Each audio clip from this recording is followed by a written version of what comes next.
Teamwork changes everything and everyone. It's a Captain Marvel story, alright, but this time around she's with two other superheroes who are fighting together for the greater good of the multiverse. I am DC Legend, and MAC-TEC's Hero News is bringing you updates on the latest things that are happening in the Marvelverse. Marvel's The Marvels is finally out, only on cinemas now, and everyone is rushing out there to see it. Okay, maybe not everyone, but I have seen this movie and I have a lot of things I want to say about it. Well, this movie has gotten for itself a lot of criticism even before its release.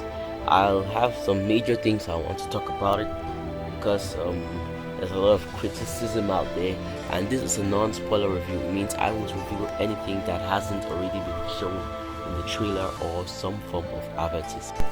I don't know, even the Marvel fans are like really waiting and expecting for this movie to flop. I think it's actually because the movie does a lot of things wrong than it does right. So, The Marvels is an American superhero film based on Marvel Comics, featuring the characters Carol Danvers as Captain Marvel, Monica Rambeau, and Kamala Khan as Miss Marvel. Produced by Marvel Studios and distributed worldwide by Walt Disney Studios Motion Pictures. It is intended to be the sequel to the film Captain Marvel 2019, a continuation of the television miniseries Mrs. Marvel 2022, and the 33rd film in the Marvel Cinematic Universe, that is the MCU. The film is directed by Nia DaCosta, who co-wrote the screenplay with McDonnell and Elissa Karasik. It stars Brie Larson as Carol Danvers, Teyonah Parris as Monica Rambeau, and Iman Vellani as Kamala Khan, alongside Zawe Ashton, Park Seo-joon, and Samuel L. Jackson. In the film, Danvers, Rambeau, and Kamala team up after they began switching places with each other every time they use their powers. So that's the general plot. Well, on the bright side, it's our first time seeing Monica Rambeau and Miss Marvel on the big screen. If you've known much about these characters, then you've probably seen them in the comics, an animated series, or on a live action show like WandaVision, where you can see Monica Rambeau, and the Miss Marvel TV show where you can see Kamala Khan. But think of it's the first time we're seeing them on that big screen, and I was pretty excited. Okay, so let's talk about the premise of the movie. While investigating a wormhole linked to the Kree, Monica Rambeau's powers become entangled with those of Kamala Khan and Carol Danvers. The trio team up to determine why they are swapping places with each other each time they use their powers. Okay, so let's talk about the main characters and the general story. So first, Brie Larson as Captain Marvel, or Carol Danvers, is an Avenger and former US Air Force fighter pilot whose DNA was altered during an accident, imbuing her with superhuman strength, energy projection, and absorption and flight. Larson said that the film will dive deeper into Danvers' character and her complexities after her origin story was set up in Captain Marvel 2019. Since the events of Avengers Endgame, Danvers has mostly been off Earth in deep space, with Larson saying she has kind of became a workaholic and she's lost touch with her heart and with family and friends. I mean, the last time we saw Captain Marvel was in Shang-Chi post-credit scene, and where you are looking forward to what will happen to her in this movie. So we go to the second character, Teyonah Parris as Monica Rambeau, an astronaut for Saber who is working with Nick Fury and has the ability to manipulate all wavelengths of the electromagnetic spectrum.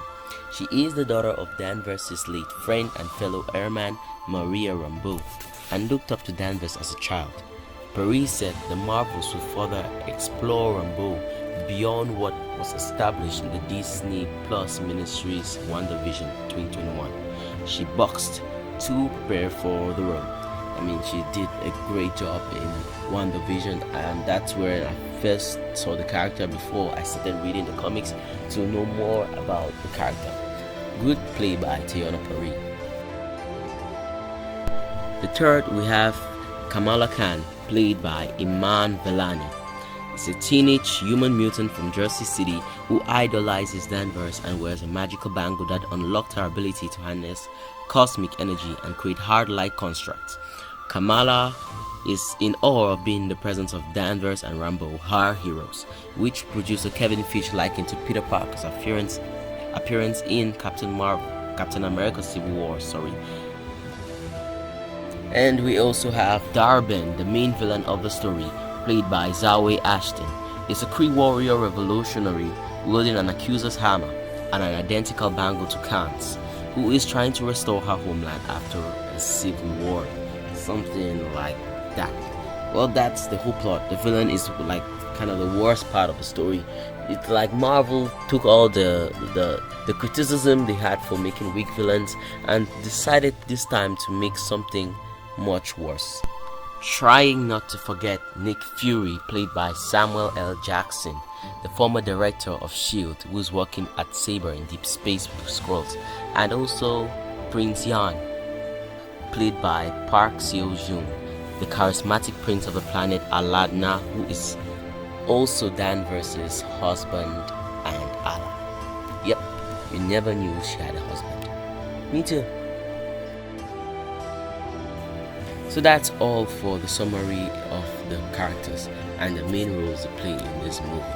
The movie goes wrong not because of the bad acting, but it's the way the scripts were written. They're written very poorly because I see a lot of potential in Iman Vellani, I see a lot of potential in Parris, and I see a lot of potential in Brie Larson. They weren't written the right way, and I think if I could have been Kevin Feige, I should have deemed the movie unfit for release because the movie's getting a lot of hate, seriously. I mean, a lot of Marvel fans are complaining about it. It's like worse than what DC has been doing. DC has been making low budget and low income on the movies, but I don't really think it's as a result of bad play. I just think it's a wrong fan base. But this Marvel movie has serious issues and it needs serious workout if Marvel needs to keep its promises. I was really looking forward to this movie, and I still think there's a part that Marvel needs to work seriously on. I mean, the movie only started getting too interesting towards the ending when they started talking about the greater good of the multiverse stuff, all that thing. And I think the main plan was to let the fans forget about the horrible performance of the movie at the beginning and think about what Marvel holds for the future. But I don't think a lot of fans took it like that. They actually didn't let the movie do that to them, and they said, I had a lot of comments from people, a lot of viewers complaining about the movie and stuff like that. And plus, right now online, I have a lot of leaks of the movie, and I don't know why. Normally, there's always movie leaks, but this one is just too much. I've seen the movie. Oh, okay. Let me know what you think about it in the comments down below. The movie should have probably been named The Trial, or Captain Marvel and the Trial, or something Trial. Anyway, this is my review for the Marvels. I am DC Legend, and this was the MAC-TEC Hero News. Well, don't forget to like, share, and subscribe, because I've noticed from my calculations that 98% of the people who come to this channel and watch my videos do not like, share, subscribe, or even comment. And it's really bad, and I'm bent on reducing that number right down to 50%. So if you haven't subscribed yet, make sure you click that subscribe button, and don't just leave. You can check out my other video reviews and other good stuff I have here on my channel, and you can also like, share, and subscribe there. Anyway, in fact, just subscribe. MAC-TEC out.